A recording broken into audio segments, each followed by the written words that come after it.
Okay, so we're live. Now, I just want to say, excuse the plastic bag noise and the crunchy noise. I'm having chips and ceviche for dinner. Yeah, So, just me throwing that too. out there. Oh, yeah, you too? Oh Sweet. yeah, dude. I got some nachos. Fuck yeah. Some of the best. And just in case I'm still hungry, I have some guacamole in the fridge. Oh shit. Oh, shit. So, yeah. Today, man, I wanted to talk about the form and the format. Okay, yeah. Okay. So, the form and the form. So, why the form? At least, I think going back on what we were talking about previously with a lot of the issues with bullshido or martial arts that think they can hit it off in the ring, but then get hit in the end. Ultimately, I think everyone gets the idea that these people aren't testing themselves, Okay. right? So then, something like Tai Chi, for instance, right? There's a long form that, and some would actually argue that there are two other forms that were completely lost or have not been taught widely. Regardless, most of the forms of Tai Chi that are being taught are merely forms, and then it kind of becomes just a simple dance, right? Okay. So, from what your understanding is, can you describe exactly what a form is supposed to do for the martial artist? A form. So this is one of my favorite definitions of homework from school. Time on task. I heard it put once. That once I heard it put like that, the apprehension to do homework disappeared. It it was basically a way to keep the lesson alive. So in any, well, not in any, but in most of your martial arts that you will run across, your culture, that your originating culture will have set hardworking values, and that culture was defined by hardworking values, having made a fucking martial art. um, but they will have set a regiment of movements that are designed to reinforce the bare necessities, the foundation of the art through what are called forms, kata, pumse in Korean, and I forget what it is in Chinese. The tolo or ying. Tolo, Yeah, tolo. tolo is a form. I mean, Okay, ying can also be a form as well. okay. So that's what a form is. It cultures will say have different varying um, ethos on how many times you should do it. Um, in Aikido, it was practice every move 10,000 times and then start over. Kill the Buddha, in other words. Yeah, Uh, so that's what I have. I just want to say that I like the reference to homework because a lot of people don't realize that the word for kung fu in Cantonese, it's the same Chinese characters for 공부하다 in Korean, which is to study. So why is it in Korean it's to study, and why is it in Chinese kung fu is well kung fu, you know? Because at the end of the day, the original meaning of that word was hard work. You put in the hard work and it gives you something back. That's why they say "gong fu ba heiyan" or "gong fu bu qi in Mandarin. Hmm. And I mean, with Korean, I mean, the term for homework. Yeah, I mean, it's funny because then they'll import the word kung fu as kung fu, but then because they can't pronounce F's, right? Right, But then, right. I mean, it's just 공부하다 to study for them. I don't know. Just funny little thing. But yeah, no, you're right. I think there is something to be said in the forms, in that if you practice it correctly, you are supposed to. I mean, that's still putting in your hours. You may not have that the ring time. You may not have the experience of sparring with someone necessarily, or being in an exercise where someone's being non-cooperative, but you're Hmm. still putting in time. And there's something to be said about that. I don't think that it's like completely useless. I think it has its value. Right, and that's. I mean, we've gone over this as far as our views or feel the way we feel about distilling essence of martial arts down to its most deadly lessons in MMA. Um, we've said this in early podcasts that um, when you take the bulk of the art out, including the forms, distilling it down to where you get only the meat, the mechanics of it, you're skipping evolution. You're like putting guns on a bipedal robot. While yeah, it might be effective, it's still just a bare minimum basic thing.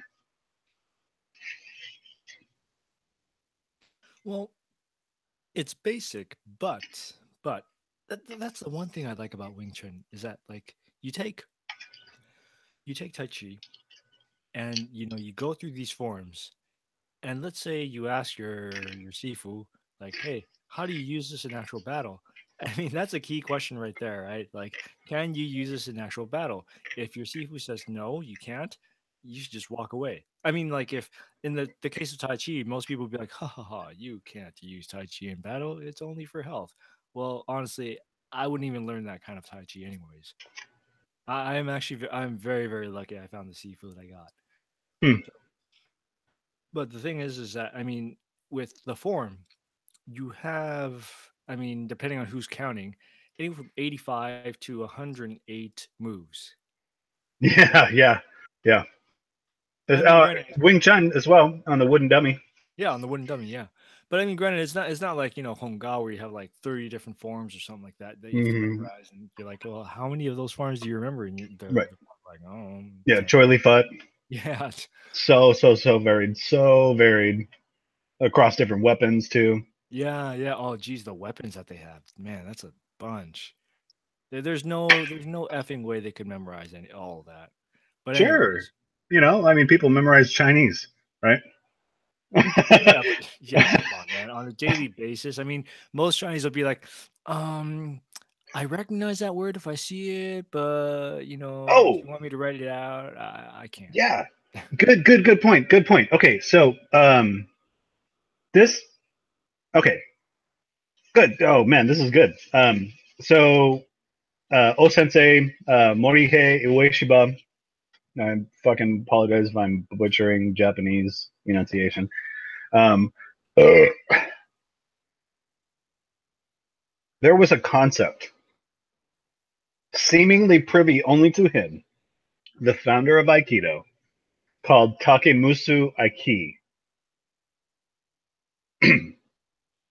In if you Google, if the audience cares, you can Google a uh, a documentary from like the '60s. Um, it was VHS originally. Thank goodness someone painstakingly put that on YouTube.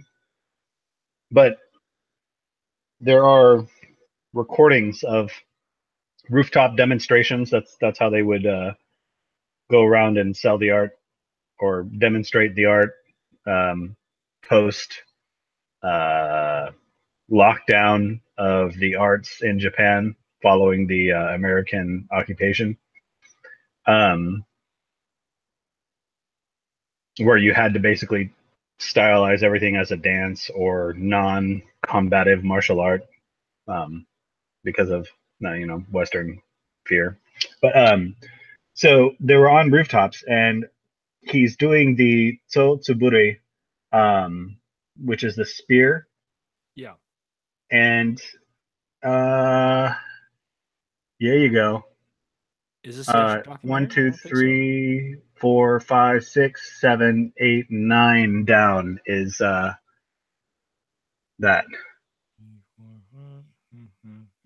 that one. That's the and then the one below it. Yeah, that's another. This one right here. Yeah, and then it's the second one from the top also. Wow, 1954. Jesus Christ. So yeah, you know, this so Takemusu Aiki with his mastery in understanding of the martial arts and how he formed the forms of the art, the structure it was based on, to where you take in the lesson. Now, this is going back to what you were just saying about, there's no way you can memorize all that. My impression of a master level understanding of a sense of self, your love, and your love for the art, you approach a sense of what is shown as Takemusu Aiki.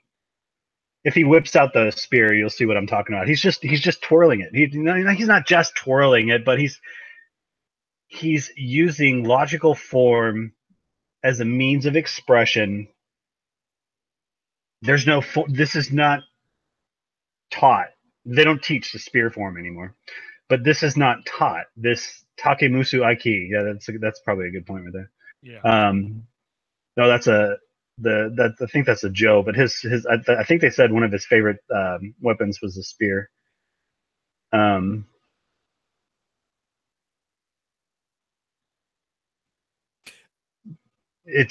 That is why you study the forms, to solidify, build on a sense of character as well. Develops. You can't not develop the character. That's the katana and the Joe. Yeah. You can see it gleam. He's not going to cut a student. And that capitulates for me the sense of that martial art that it's the sword that gives love. It's the sword of life. You don't just cut your opponents down. You give them the second chance to say, I made a mistake, and you return life to them. This is something completely absent from smash your opponent, get on top, and ground pound.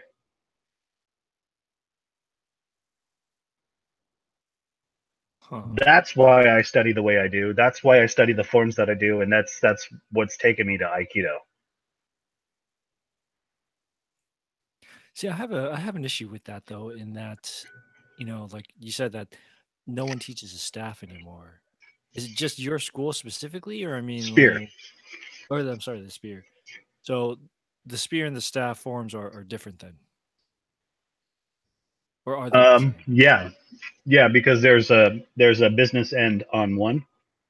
I mean, And I there's know they're different weapons, but I'm saying, like, even for Wing Chun, like the Luk Din Bun Guan, even though it's a staff, it's derived from a spear. the Guan Dao, or No, the not that one. No, like an actual like spear, like with a okay, yeah. the bladed end one. I like that one. Although it's heavy, it's like the iron pole. Oh, the Guando, yeah. I mean, it's heavy, but like, I mean, that's not a spear. That's more akin to Blade. what's it called again? The Halberd. Japanese. Yeah, the halberd. Yeah, that's what it is.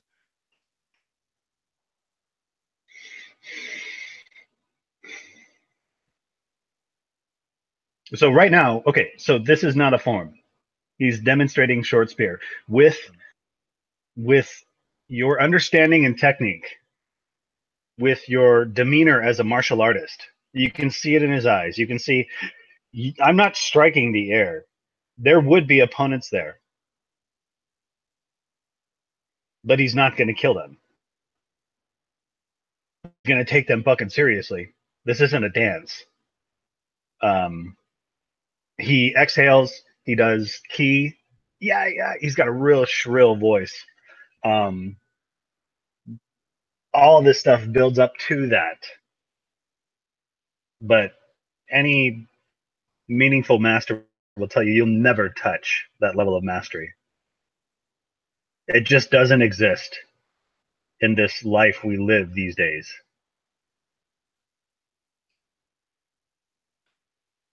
I mean, as an outsider, though, it looks like something that's way beyond comprehension for me, because most of the spear forms that I've seen, I mean, because it seems like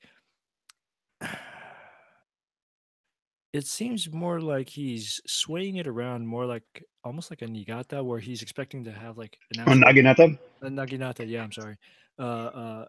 A blade at the end, and like he's going through. It looks like to me, I get the impression of a slashing motion instead of like an actual piercing motion, because for most people the spear is to pierce.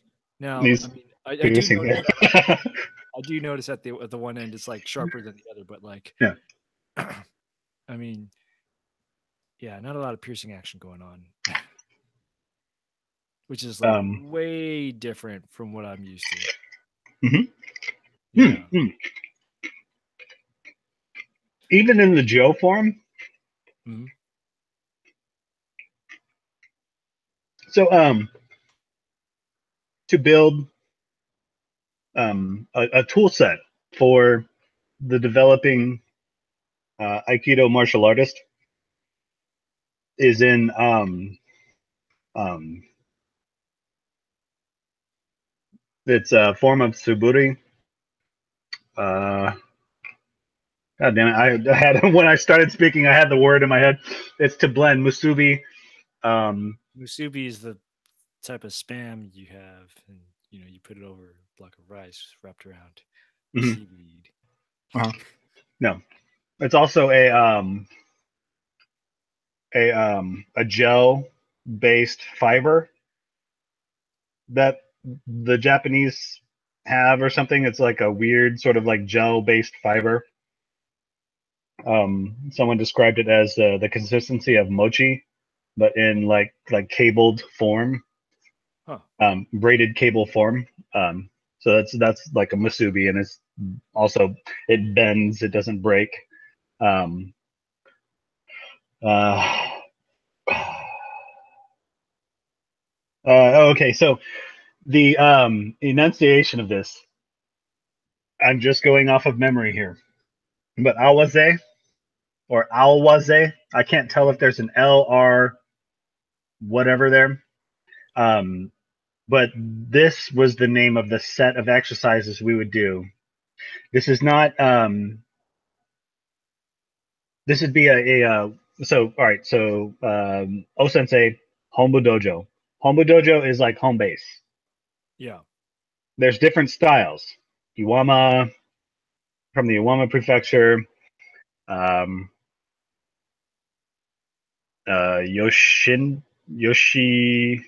Yoshindo or something like that. There's a bunch of different styles. Um, these would splinter from Osensei's live-in students, the Uchideshi. Um, worthwhile martial arts. It's just a different variation on his teachings. So as you would go to different uh, variations, there would be different forms on which you would practice the blending exercises. And this is where you'll see him practice with his students at some point, where they will attempt to strike him with a sword, and he'll clearly be out of the way and show where the point of victory is. Should the opponent continue, they're dead.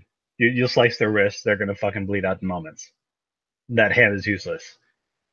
Stronger warriors, and it's designed. Okay. Well, hold on, But hold on. So, yeah, like, as an outsider, right?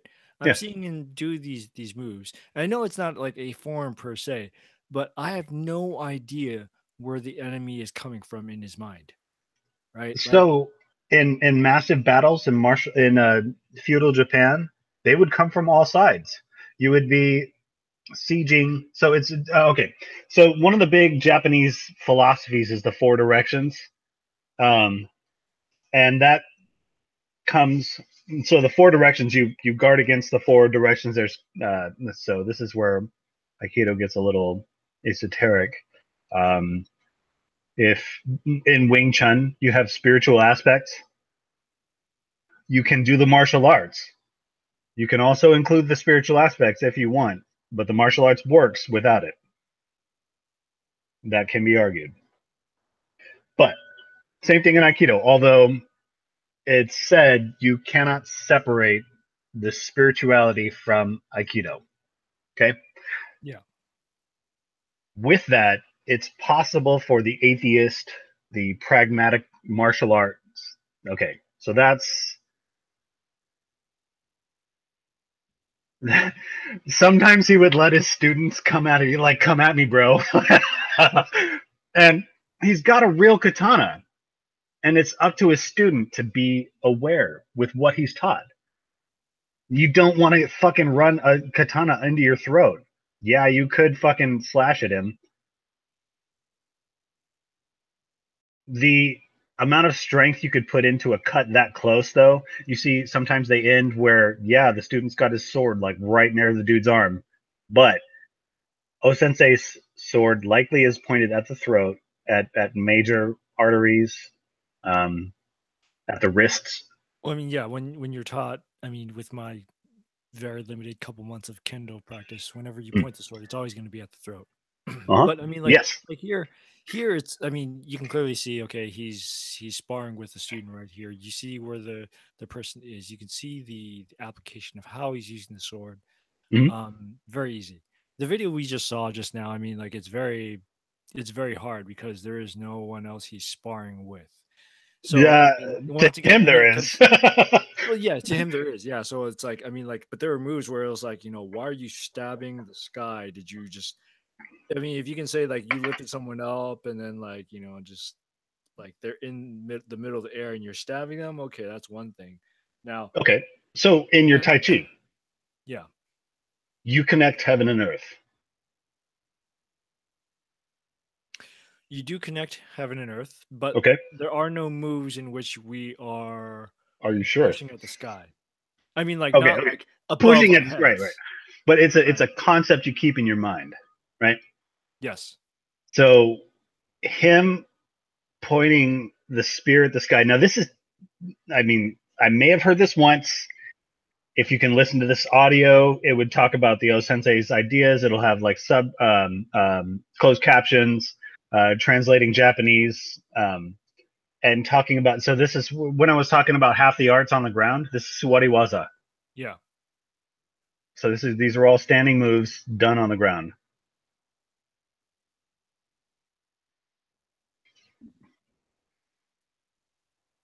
Which is why I like both Aikido and Wing Chun. Wing Chun's closed spaces, or it's long, but it's likely closed spaces. Um, Aikido's standing, kneeling, closed. Um, Generally, you need a lot of room for Aikido, but there are some close, very. Tenchi Nage. So that's a four direction throw, where you're touching on the northeast, so northeast, northwest, southeast, southwest points. The Japanese, I believe, had a kami, a spirit, or like an ancient guardian esoteric idea for the four directions, the eight directions. Sorry. Um, in When you start learning the katana and using a boken, which is what they're doing there, um, this is the awaze. So she's learning the strike, and they're going to come down at the same time. He's going to finish. He could have stopped there. She's wearing so depending on whether the art allows each student to wear the help me out, dude. The K skirt. Come on, man. What's Oh, geez. fuck? Why am I hakama? The So Hakama. Thank you. so some arts allow all students to wear hakama. It's a training tool. Um, the idea behind that is imagine a top-down view of a galaxy, a spiraled galaxy, and you would be the center point. I mean, like, look. I mean, like descriptions like that. They're help to. They're good help to visualize. But the thing Right. is that they aren't exactly. I mean, once again, we're coming back to the combat form of things, right? And it's Yeah. not exactly like helpful. Like you can go ahead and give all these flowery names. Like Okay. there's oh, what is it? Like I mean, like even with the names in Wing Chun, right? You know, you have the little thought, you have searching for the bridge. You know, okay, I'm pretty sure they can. You can tell a story with this stuff, Yeah. and it helps to remember the moves. But at the end of the day, without any actual without a sifu there to tell you, well, this is what we're really doing with this. You don't know what the hell you're doing, Okay. right? I mean, we talked about that the last episode, but I But yeah, think but that's you wouldn't learn those yeah, without the Sifu, right? right, yeah. Unless you're a genius, but Or a black belt magazine. Order now and receive your black belt in the mail. there you go. Immediately level 9. But God, but then I mean that I just aged myself right there. but no, I mean like yeah, but that's the thing with forms though is that like some people that's all they do and it looks beautiful, but at the end of the day when they don't have that sparring practice, then it's like what are you learning this for? The thing is, a lot of, I would say a lot of martial artists would tell you someone off the street can learn this. Someone off the street can come in and do this for Wing Chun, Taekwondo, Muay Thai, Western boxing, these arts that are more or less out of the box arts, meaning just a little instruction and yeah, you could fuck somebody up. Um, the person who does kata all day, the person who does forms all day, that's a level of dedication in an individual I would not want to make an enemy of.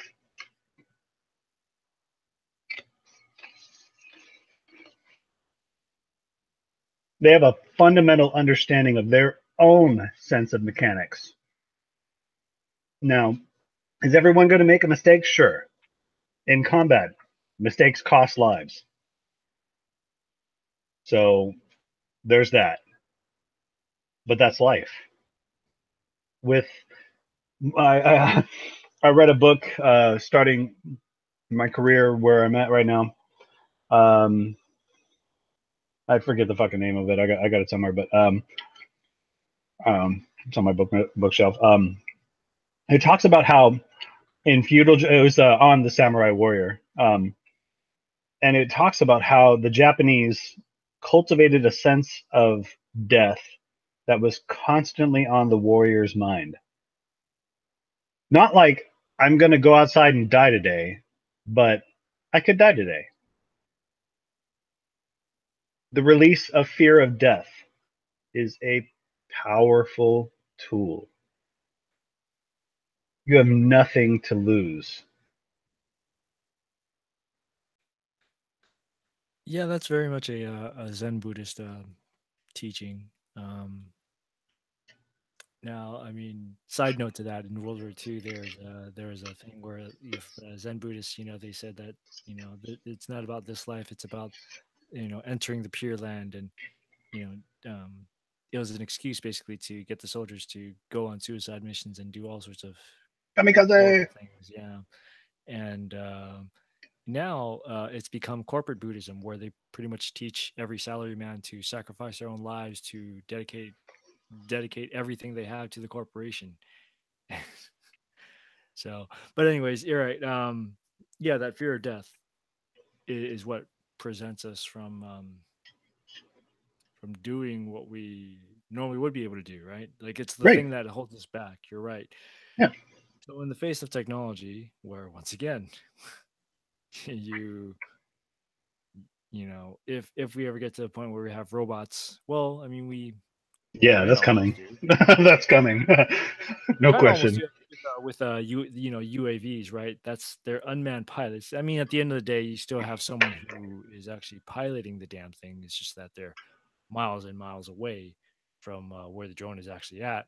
They've But still got still, auto fail-safes and autopilot and like shit that they're not, because you can't have somebody sitting in a chair for 12 hours. yeah. Some So one person in the so when you military have these days. that, when you have something like that, right? You're. I mean, it's gonna get to a point where it can just be an algorithm at some point. It's going to be an algorithm and it's going to just automatically kill you. And outside of the context of the UAV, what if you meet up with, um, an actual machine, right? An Hmm. anthropomorphic machine Hmm. Hmm.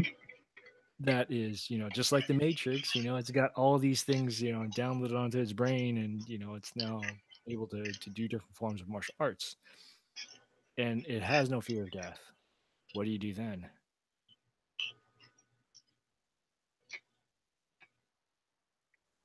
As far as what? Well,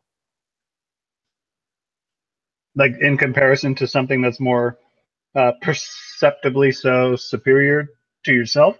not perceptibly superior, but I mean, like, if that was Well, your yeah, goal, it's a metal machine. That's not going to hurt. It's made out of steel. It's going to take a couple twangs from your, if you find a weapon. And in those martial arts, yeah, it's perceptibly, there is a perception that it's more superior or it has the upper hand. Um, the tactics shift in the Matrix. They hid underground, so the machines would literally have to dig down to get to them. Where it's a giant fucking planet, and they would expend energy and um, expend the power source they were using at the time, humanity, because we fucked up the skies with the nuclear holocaust, nuclear Armageddon. So they couldn't use solar energy. That was the idea behind using humans as batteries. Um, so they had basically double A's in human form, and everything costs energy. Period. That's one thing about life you could never get around. Um, so the machines spending their time searching for where humanity was in Zion, digging down, I mean, they would expend much more energy searching for them than they would if they could just distill or extract the information from people who know. And there you have plot lines in the Matrix. Well, personally, I think at a certain point when you're about to fight a robot and you're no match for them, I think this goes back to Bruce Lee's, idea of the ultimate fighting without fighting, and that is this right here: a simple handshake. Just shake the guy's hand, and be like, "Hey, like this shit. Let's just be friends." For the machine? Yeah, why not? Yeah, I mean, it's possibly that maybe that machine was just lacking love, or something, or maybe just by simply like by doing that one gesture, you've short circuited its martial arts programming, its fighting programming, and it's like cannot compute. Okay, I'll bite. So, in your analogy there, sentient machines have different personalities, and they're not connected to a mother or father a patriarch or matriarch sense of command. They're not a hive mind. So each individual machine is able to commit its own actions. So at that point, yes, without like historical background on like what's going on, like, am I facing a hive swarm? Are 12 others going to come out and fuck me up? There was a Black Mirror episode on that, post-apocalyptic, and they were like, watch out, watch out. They were raiding this warehouse, and then it's discovered that there's these dogs and killing machines that are in the form of dogs, or like canine looking killer death UAV land robots, quadruped land robots. So it's about post-apocalyptic, trying to get away from the thing. The thing can run as fast as a car. It's got bullets. Sonar tracking, infrared tracking, GPS tracking. So it's got darts for tracking mobile targets. Like, this thing's, we designed it to fucking kill us, and it does a very good job.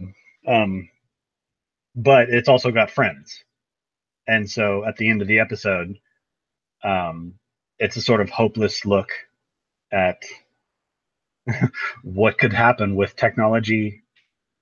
You put all the best shit in there, and it runs amok, and no matter what you do, you're fucked. So yeah, the fight changes. In other words, like you're saying, the tactics shift. You go to a handshake, you play the mind game. But in a game like that, where you're dealing with a swarm or a hive mentality, that's Well, okay, so all hypotheticals aside and all joking aside, Mhm. I mean, like, forget the whole robot analogy thing. Okay. What if we're talking about like another human being, right? Who's maybe 4 times your size or something like that, and Okay. they're just out to do damage, because there are people like that, Yeah. and I mean there are videos in which it's like, some people, they just thirst on that sort of thing. Right. They're out for blood. They don't care about going to jail. That's not even in their minds at all. All they're thinking is here's a target. Let me go after it. Yeah. Well, jail is a process, and they're guaranteed human rights. They can kill you. This is a reality everyone should face. Yeah. If they can get out for good behavior It's too. not necessarily just about killing you. It could also just be like, them just wanting to inflict damage. Yeah. Your best outcome is if they actually do kill you. Your worst outcome is if you live. Yeah, and then you got hospital bills to pay Right. because of the horrible healthcare situation in this country. But that's a whole nother matter, Right. right? So what do? Okay. When dealing with an organic target, does it have a heart? In this case, no. We're not referring to the emotional aspect, but it does have a heart. It has a pulse. It has soft points. Oh yeah, this is what I wanted to talk about. Cool. So we talk about how in life people make themselves hard. People refer to things, concepts, as living in a shell. You don't live in a shell. You live in skin. You live in a soft target, a meat bag. This does not change. So if we are referring to another sapient organic life form, it has a circulatory system. It has soft points, right? We're not referring to an insect. All right, now we're getting way too, that's like we always call each other out, we're getting off topic. But so for the big guy, there are always points on the body that will drop a motherfucker. Always. You can't be human and not have those. Your consent to death is what stops you from overcoming that obstacle. Period. Smaller people, there's been Davids versus the Goliath. Tactical positioning, the fight before the fight. So one of the things that I was actually listening to, this is a good couple months ago, is this Mhm. episode of the Art of Manliness podcast, Mhm. episode number 334, When the Violence is the Answer. So he Yep. interviewed the author of this book right here, When Violence is the Answer, Mhm. Tim Larkin. And what he does is in his training is that, like, most, let's say most women's defense courses or defense courses in general, they'll say like, oh, you should do this, you should do that. But I mean, like, for general, overall purposes, maybe some of those classes do work, but then some instances, man, I mean, like, what do you do in an extreme violent situation? Because that's really what people are afraid of, the most Okay. extreme violent situation. So what he does is he actually he shows videos of the most extreme cases of violence to his group of people. And he'll do a sort of psychological test and ask them like, okay, so hey, um how could this person stop it? And of course, many people squirm and scream, and they say like, oh well, they're always thinking about it in terms of the victim. He says Mhm. most of them always look at the victim and say, well, they should have done this, they should have did that. But very few people ever say the perpetrator did this correct. And that's what people actually should be looking at whenever they're looking at this stuff, is they should actually be looking at the perpetrator and learning to see what he or she or whoever is doing that is causing this sort of violence, because sadly that's the sort of stuff you need to inflict on them before they inflict it on you, Right. because Or they're not going to stop the stop. chain. Yeah, because that's the thing, they're not going to stop. Right. You have to stop them. Mhm. But once again, That's all talking, right? yeah, yeah. So off back to the whole thing with the form. Let Yeah. me drop a bombshell on you. Okay. When's the last time you did the first form of Wing Chun? With you. Oh, that was what, back in December? Was it? Damn. Yeah, you're right. Yeah. Yeah. Man. Tisk tisk tisk, man. Tisk tisk tisk.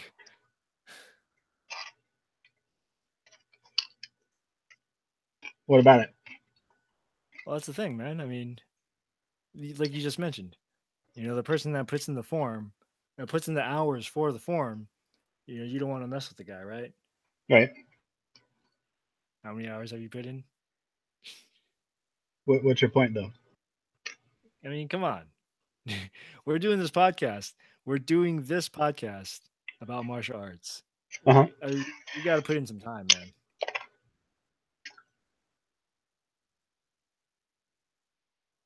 I'm not saying on the podcast while we're doing the podcast, but I'm saying like as a self-reported martial artist, at least. I don't know. I mean,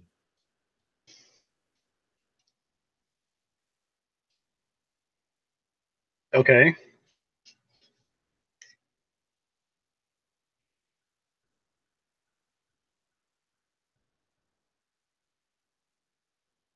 you look very perplexed right now. Like I just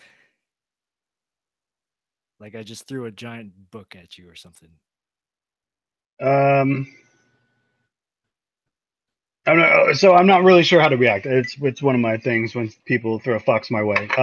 So if you're looking to remove me as a guest to your podcast here, No, that's not one it. sure way of doing it, where you more or less add a sense of remove the credibility of your speakers. Sure, I mean, yeah. So you've removed my credibility by saying that. The point is not to remove the credibility. The point is, Well, no, you clearly demonstrated, and then you went back and you doubled down. So that's removing credibility.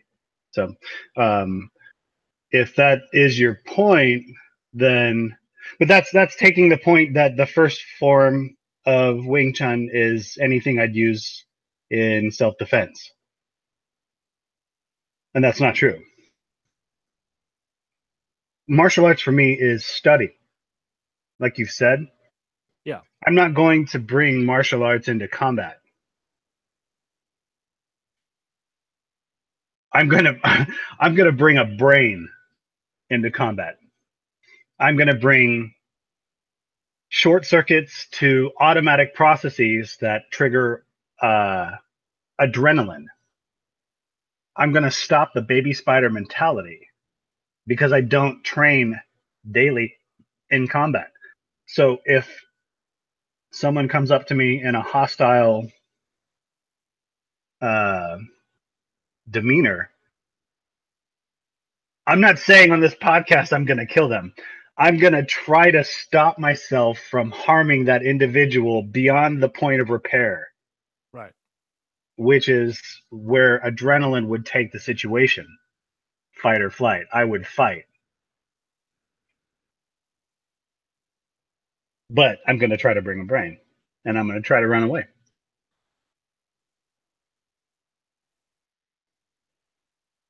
Not all the time. I mean, there's situations where like somebody's in a car and they're chasing you with a gun. Yeah. I mean, that person's clearly got it out for you. Yeah. Yeah. I mean, in that case, you might as well just, I don't know, go to the police station. I mean, but yeah, and so your point that I'm not practicing the first form, and my statement of how I would not want to go against the martial artist who practice forms every day, that doesn't really change the validity of the statement. Right? Whether I commit myself to self-study on a daily routine without tutelage, without a mentor or a sensei or a sifu, it to me, I have enough for myself that I would use to get out of most conflict.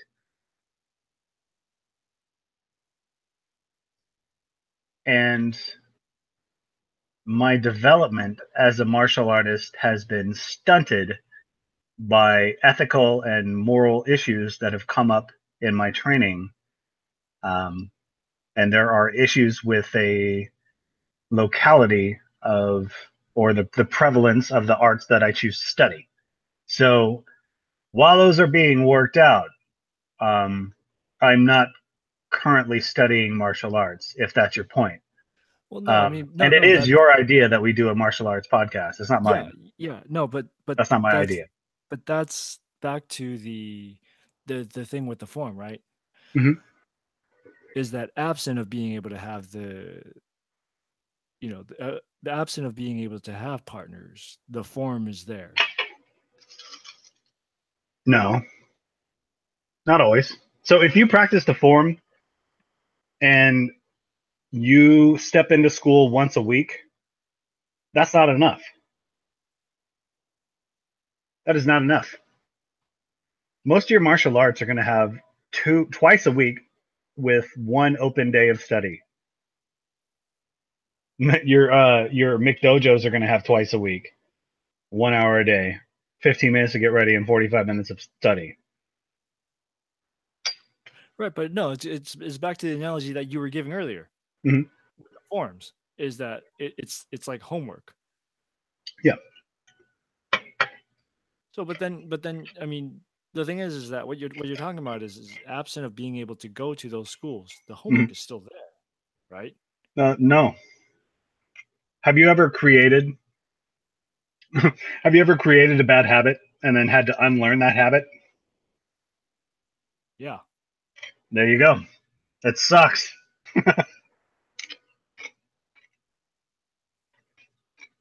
That actually came up in Aikido. So we had this new guy who comes in at 4th Dan, 1 Dan rank over my favorite sensei. who's actually Japanese, who studied at Hombu Dojo, albeit back in the 70s, who studied with the dude who started the chain of dojos and martial arts schools that this one came from. Tri Dong, the Vietnamese guy that I've talked about in previous podcasts.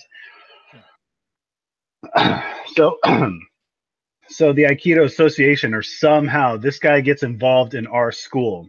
He comes from a dojo that's not too local, but it's like affiliated. We're a part of the same federation, and he was invited, or I don't know how the guy got in the mix. I was out of the dojo at the time, so I start up lessons again, and I go there, and people are starting to say, "Oh, he's doing it the old way. He's doing it the old way," and I realized that there had been an entire shift in how we do things, like unlearning what I had been taught, the foundation, what I thought was the foundation of what I was studying, you know? So people can come in and do that. Yeah. So if you're practicing a form, who's to say that someone comes in and says, this form has proven itself better than the one we studied in the past, and we're now going to study it. And then you come in and you find you're doing it the old way, and now you have to learn a new way. No, I mean, yeah, we've had guys in our school that they've been doing Tai Chi since like what they were like 14 or in their teens pretty much, and then now they're in their 50s. And the reason why they left our school is because our master he made an off comment saying, "Man, your form looks like shit." Yeah. And he just stopped. So, I mean, the thing is it was sad of the guy to have done that, but then it begs the question: why did the guy even begin in the first place? Right? Because he's been doing. Hear me out here, because he's been doing different styles beforehand, and then he comes to our school. So obviously there was something that he wanted to learn from our master, and then when our master was like, "Well, you don't have it. You weren't like you just." Everything that he's been teaching, like this guy just has not been doing it. But I'm missing a lot of context. Well, no, it's just the thing is that this person has developed what my master considers to be bad habits, right? He considers them to be bad habits, and thus, if he enters our school, the assumption is that he's trying to break bad away habits from those bad habits. Yeah. And at the end of the day, he wasn't able to do it. Wasn't able to, didn't want to. I mean, did you ask the guy? Either way. Did you ask the guy though? No, he didn't talk to me in the end. Okay. So you don't really have a reason why he stopped, but no, he told someone else, and they passed on the word. And it was just because that one comment that the master had made. Yeah, I mean, there's a sense of pride that goes into your study, right? I mean, you're putting your time into it, and if someone says you don't have what it takes, it's not a very good master. You don't have what it takes. That's not somebody who's in it for the long run. They're in it for themselves. Right. But on the playing devil's advocate, on the other hand, you shouldn't be trying to sell your art as a business model. Right? It should stand on its own. Right, yeah. So, but there's a lot of context missing from that. To say that someone shouldn't have even started in the first place is like, no, I'm not saying that at all. I'm just saying that if the reason was to break bad habits, and then at the end of the day you realize your habits have not been broken, yeah, try again. But he didn't, is the thing. Right. There's a lot going on. I mean, that's where the context is. I mean, is it money? Is it his own job had a shift in it. Did he have a baby? Did he have a health issue? I mean, I could shoot from the hip here all day, but there's a lot of context missing.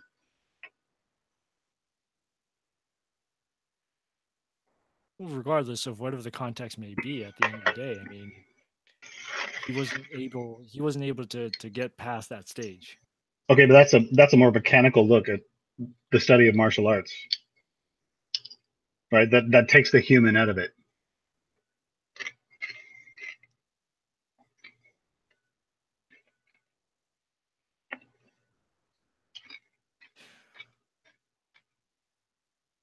Then would you say that the purpose of being in martial arts or starting in the first place is to transcend I mean, not necessarily being human, but ourselves as individuals? No way. No way. Um, yes and no. For myself, it would be to transcend automatic responses that kick in. Uh, Clear demonstration of that earlier. I'm out of practice. That happened last week at work. They hit me with some zingers. They brought me into this real fucked up situation where they were like, we're two dudes and we're going to just run on the premise of lies and we're going to totally ignore past experience. And basically you have to own up to a lesson that we ourselves aren't even willing to follow through with. Your point earlier with my lack of study in martial arts. No, for myself, it's to transcend fight or flight. It's to transcend mechanical responses. It's to transcend the animal that I come from. To embrace humanity, to embrace spiritual aspects, to embrace other styles, other man or woman, other people. It's to let go. And ultimately to let go of life.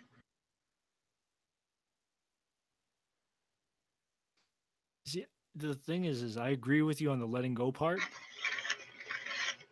but my thing is like the forms are a practice for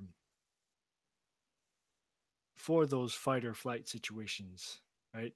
If you have to fly, great, fly. If you have to fight though, then just like with the sparring as well, Uh-huh. the forms are there to work on your biomechanics and your body mechanics and putting the theories that you learn, I mean, into practice to a limited extent, not the same way as you would with sparring per se, but you're still working on the way and perfecting the way your body moves under the context of the martial art that you learned. Yeah. But you don't So have to think about, I mean, so that in a sense it almost is a little bit mechanical in a certain sense, actually, because you're no. not thinking about what you're doing, because at that point it becomes Well, automatic. I mean, we're talking about mechanics involved, yes. We're talking about physics involved, yes. The exertion, energy, the amount of work required to perform. Sorry, energy. Yeah, the amount of work required to do required in any action. I forget the literal definition of it right now, but what you're talking about is things that on the surface are there. What I'm talking about is the person inside the brain that's present in the moment.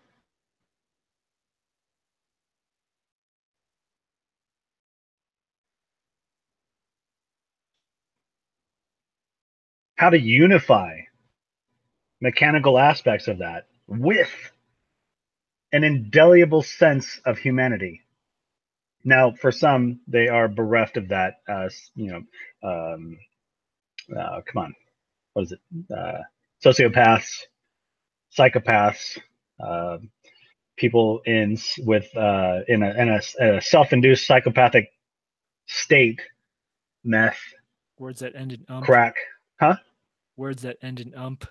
Yeah, yeah, yeah, or ism.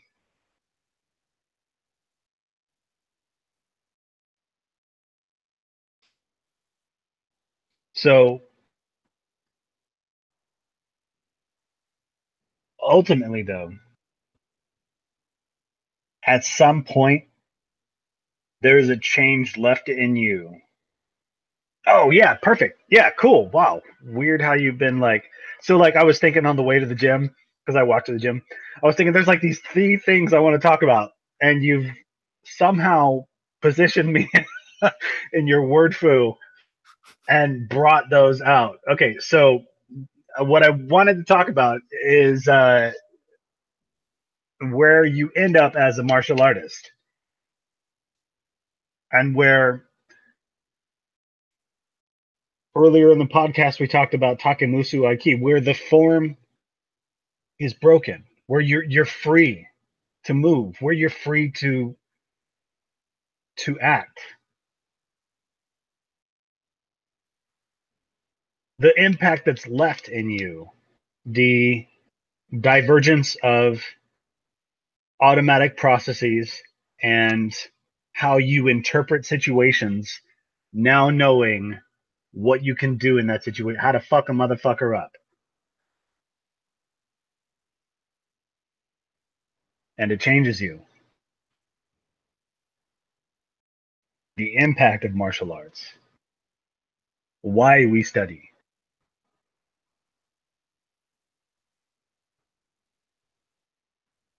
What you do with that afterwards.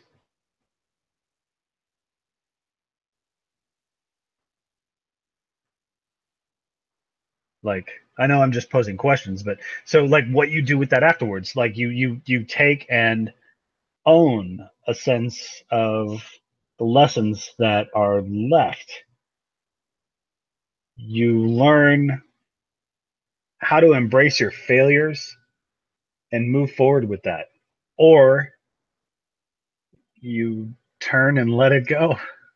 You accept that what your master was saying to that student, that his form would never work. And that's in Tai Chi? Yeah. Okay.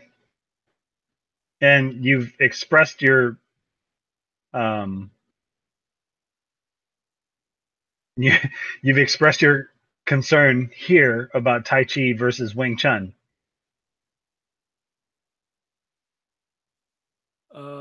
In Yes. street combat. Yes. So take that for what it's worth. Don't just see that as anything other than a choice. So, all right. So it martial arts makes mechanical what we assume has meaning. But it returns to us a greater sense of humanity and a sense of responsibility for one another. Bam! Ugh. I should put that in a rap. You should. No. So like with that, like, you know, you're just a year in. Like, I mean, as far as the way you've been acting prior to this year, it has been without martial arts. Yeah. It has been without a sense of confidence, a sense of dedication in the way. Well, there's been equivocal senses of dedication. I mean, you're applying from what I know about you and how you study to now martial arts. This is awesome. That's a great trait to have, man, and to be able to apply that now. But this is just 1 year in this frail, soft frame that you have. As you go along, you start to not question veterans. You start to not question processes. And I mean, so like, all right. So okay. Let's stop there. So one thing that we wanted to talk about was the form of the podcast. I think we should start adding gratitudes. Okay.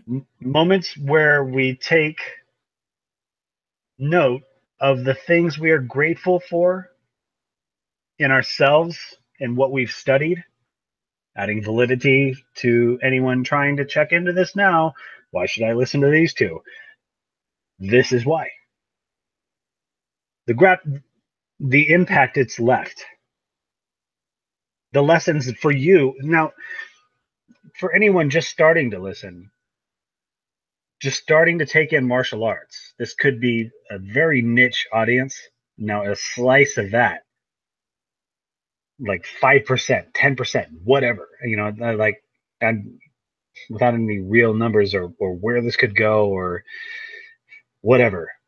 You're talking about a slice of people. It doesn't matter whether they actually listen or not. Saying it, expressing it, recording it, and presenting it offers to history for those in the future to review what it means to them. For you as a budding martial artist, to go through these questions, to go through these experiences you're going through now. It's important.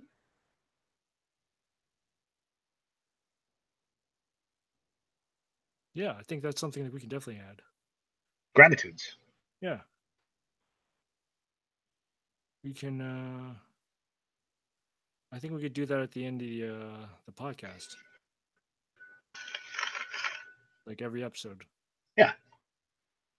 One thing which I haven't gotten around to doing is trying to gather news sources for different martial arts events. Okay. Not necessarily doing what we did a couple episodes back with that one like sort of fight commentary sort of thing, but I do want to do like sort of like a rundown of some of the events that are going on, and Okay. maybe kind of summarize some of the stuff that some of the stuff we see in competitions. Try to get some more info on that. Also, I need to look up some news sources on technology, specifically wearables. You know, the whole biohacking thing. I think that's going to be a big thing for like even though smartwatch sales aren't exactly as high as a lot of people thought there would be, but I think Right. biohacking is still a thing that people who are into sports, martial arts, performance in general, I think that's something they're going to want to look at. Right.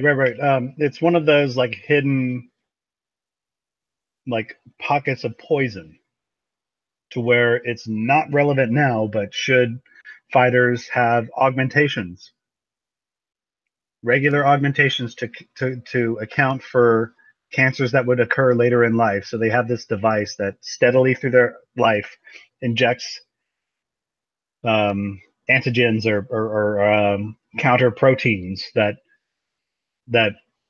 counteract what would kill them later based on their genes, based on their makeup, their family's medical history, and whether that could be hacked or not. Yeah, very relevant. Let's see. What else do you want to add to the format, or do you think this is good for now? Gratitudes, local events, and what was there about Tech that events or like wearables news. wearables news? Okay, cool. Yeah. I would like to learn more. I need to go to some of the local tech gatherings.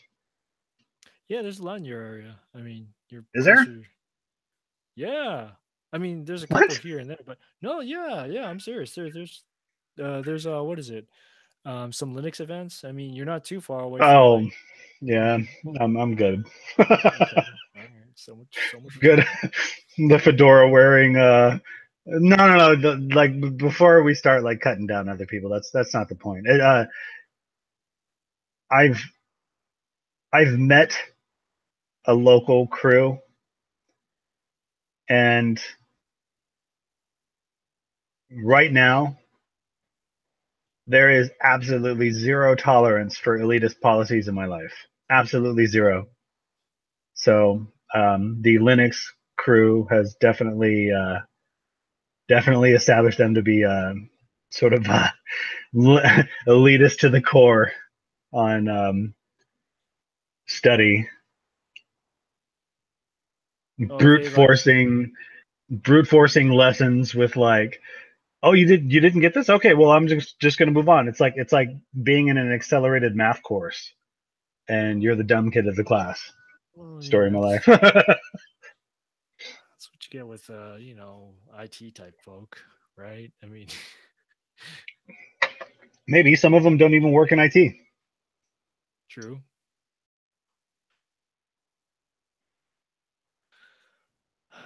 Okay. Enterprise IT. Yeah. Yeah. All right. So yeah. So adding gratitude sections, things on tech and wearables, and martial arts events. So I think we can end the episode here.